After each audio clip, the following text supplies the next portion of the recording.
Pour nous faire saisir l'absolu du royaume qui nous entraîne à une action radicale si nous le découvrons, Jésus nous livre ces deux images. Le règne des cieux est semblable à un trésor caché dans un champ. L'homme qui l'a trouvé l'a caché, et dans sa joie, il va et vend tout ce qu'il a, et il achète ce champ-là. Le règne des cieux est encore semblable à un homme marchand, cherchant de belles perles.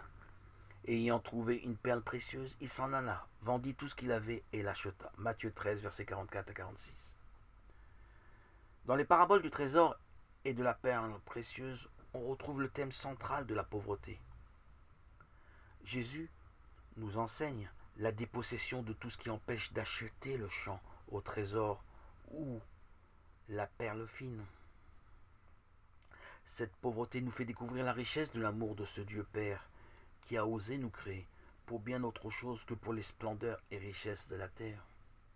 D'ailleurs, c'est un trésor qui apporte la joie, au contraire des trésors humains, comme le bonhomme La Fontaine nous l'a appris dans le savetier et le financier.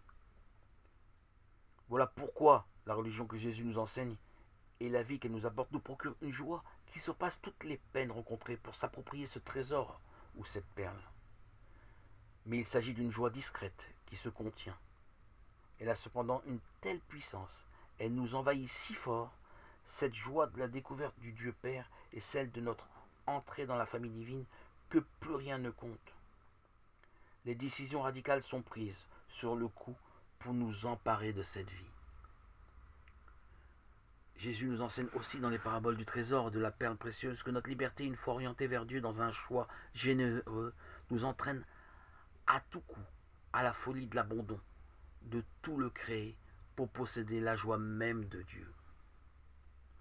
Pour Jésus, celui qui a orienté sa liberté vers Dieu et son royaume n'en aura jamais fini de faire des trouvailles. Jésus leur dit: avez-vous compris tout cela? Ils lui disent: oui. Il leur dit: c'est ainsi que tout scribe initié à la doctrine du règne des cieux est semblable à un homme maître de maison qui tire de son trésor des choses nouvelles et des choses anciennes. Matthieu 13, versets 51-52.